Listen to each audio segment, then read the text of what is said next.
নমস্কাৰ কৰ্মচাৰী আৰু পেঞ্চনাৰৰ লগত জড়িত তিনিটা অতি গুৰুত্বপূৰ্ণ বিষয় লৈ আজিৰ এই ভিডিঅ'টো আগবঢ়াই দিছোঁ। প্ৰথম খবৰটো হৈছে অত্যন্ত এটা গুৰুত্বপূৰ্ণ বিষয় ৰেচনেলাইজেশ্যন অফ ছিংগুল টিচাৰ স্কুল অৰ্থাৎ ৰেচনেলাইজেশ্যন সম্পৰ্কত ছিংগুল টিচাৰ স্কুলৰ কাৰণে নতুনকৈ এপইণ্টমেণ্ট পোৱা 100তকৈ বেছি শিক্ষকৰ এখন তালিকা শ্ৰীভূমি জিলাৰ পৰা প্ৰকাশ পাইছে আৰু এটি অৰ্ডাৰৰ যোগেদি 3 দিনৰ ভিতৰত তেওঁলোকক নতুনকৈ এপইণ্ট পোৱা নিজৰ যিখন স্কুল নতুনকৈ যিখন স্কুলত তেওঁ দিয়া হৈছে তাত 3 দিনৰ ভিতৰত জয়েন কৰিবৰ কাৰণে কোৱা হৈছে আৰু পৰৱৰ্তী 3 দিনৰ ভিতৰত তেওঁ শিক্ষা হেতুত তেওঁৰ প্ৰফাইল আপডেট কৰিবৰ কাৰণে নিৰ্দেশনাটি প্ৰকাশ কৰা হৈছে শ্ৰীভূমি জিলাৰ পৰা।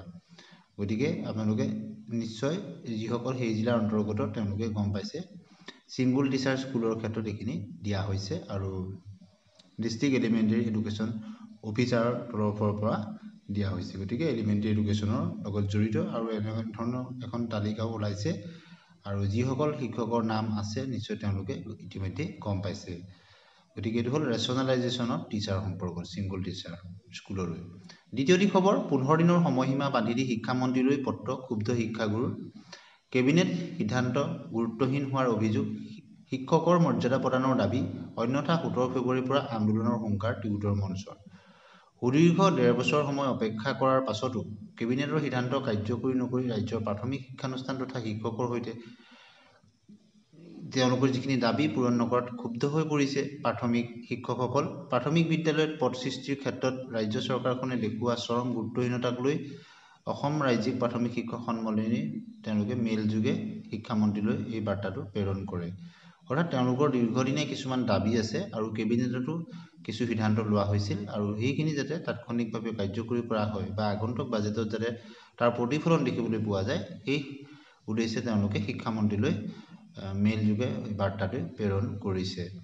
গতিকে আশা কৰা হৈছে যাতে তেওঁলোকৰ সমস্যাখিনি অতি শীঘ্ৰে হয় আৰু ইতিমধ্যে এই সন্দৰ্ভত চৰকাৰে বিবেচনা কৰি থকাৰ লগতে প্ৰাদেশিকৰণ আইনৰ দফাসমূহক লৈ চৰ্চা চলি থকা কথাও জনাইছিল। চৰকাৰে ইতিমধ্যে কেবিনেট উপসমিতি গঠন কৰিছে। শিক্ষামন্ত্ৰী প্ৰতিশ্ৰুতিৰ প্ৰতি সম্পূৰ্ণ বিশ্বাস ৰাখি সদৌ অসম সন্মিলিত টিউটৰ মঞ্চই বিধানসভা অধিৱেশনৰ পূৰ্বে 15 ফেব্ৰুৱাৰীলৈকে চৰকাৰৰ পদক্ষেপলৈ অপেক্ষা কৰাৰ সিদ্ধান্ত গ্ৰহণ কৰিছে। উক্ত তাৰিখলৈকে সকলো ধৰণৰ প্ৰতিবাদী কাৰ্যসূচী স্থগিত ৰাখিছে টিউটৰ মঞ্চই। আশ্বাস অনুসৰি আশানুৰূপ সঁহাৰি নাপালে দিছপুৰ চলোৰ দৰে এক ব্যাপক আন্দোলনৰ কাৰ্যসূচী সদৌ অসম সন্মিলিত টিউটৰ মঞ্চই গ্ৰহণ কৰিব। সমূহ টিউটক 17 ফেব্ৰুৱাৰী এই কাৰ্যসূচীৰ বাবে সাজু থাকিবলৈ তেওঁলোকে আহ্বান জনায়। এতিয়া দ্বিতীয়টো খবৰ আহিছোঁ শিক্ষক সন্মিলনী অধিৱেশনত শিক্ষামন্ত্ৰী ঘোষণা লৈ তেওঁলোকে কৈছে যে কেবিনেট সিদ্ধান্তৰ 1.5 বছৰৰ পাছতো সৃষ্টি নহ'ল প্ৰধান শিক্ষকৰ পদ। শিক্ষামন্ত্ৰীলৈ সন্মিলনীৰ পত্ৰ মুখ্যমন্ত্ৰীৰো হস্তক্ষেপৰ দাবী অন্যথা পুনৰ সংগ্ৰামত নমাৰ কথা তেওঁলোকে কৈছে। অৰ্থাৎ কেবিনেট সিদ্ধান্তৰ প্ৰায় 1.5 বছৰ অতিক্ৰম কৰাৰ পাছতো প্ৰাথমিক বিদ্যালয়ত প্ৰধান শিক্ষকৰ পদ সৃষ্টি নকৰি শিক্ষানুষ্ঠান শিক্ষকৰ কৰা তেওঁলোকৰ যিখিনি কাম আছিলে সেইখিনি সম্পূৰ্ণ কৰা নাই আৰু কেবিনেটৰ অনুমোদনৰ পাছত 25 জুলাই 2024 অসম ৰাজ্যিক প্ৰাথমিক শিক্ষক সন্মিলনীৰ হাইলাকান্দি অধিৱেশনত অংশ লৈ শিক্ষামন্ত্ৰীয়ে কেবিনেট সিদ্ধান্ত আগষ্ট মাহৰ ভিতৰত কাৰ্যকৰী কৰাৰ প্ৰতিশ্ৰুতি দিছিল। উল্লেখযোগ্য যে 2023 চনৰ 2 আগষ্টত কেবিনেটত প্ৰাথমিক বিদ্যালয়ৰ প্ৰধান শিক্ষকৰ পদ সৃষ্টিত অনুমোদন জনাইছিল।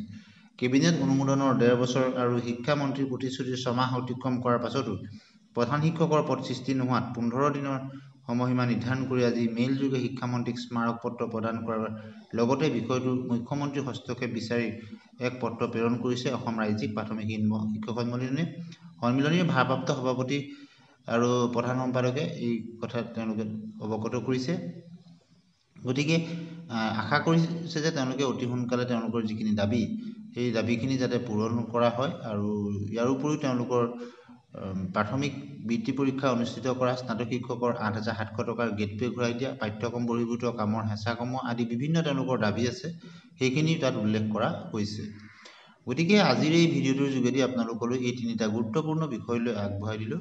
এনেধৰণৰ কৰ্মচাৰী আৰু পেঞ্চনাৰৰ লগত জড়িত গুৰুত্বপূৰ্ণ বিষয়ৰ লগত জড়িত ভিডিঅ'ৰ কাৰণে আমাৰ চেনেলৰ লগত সংযুক্ত হৈ থাকিব আৰু প্ৰথমবাৰৰ কাৰণে যদি চাইছে চেনেলটি ছাবস্ক্ৰাইব কৰি দিব। ভাল পালে লাইক আৰু শ্বেয়াৰ কৰিবলৈ নাপাহৰিব। আজিলৈ আহোঁ, ধন্যবাদ।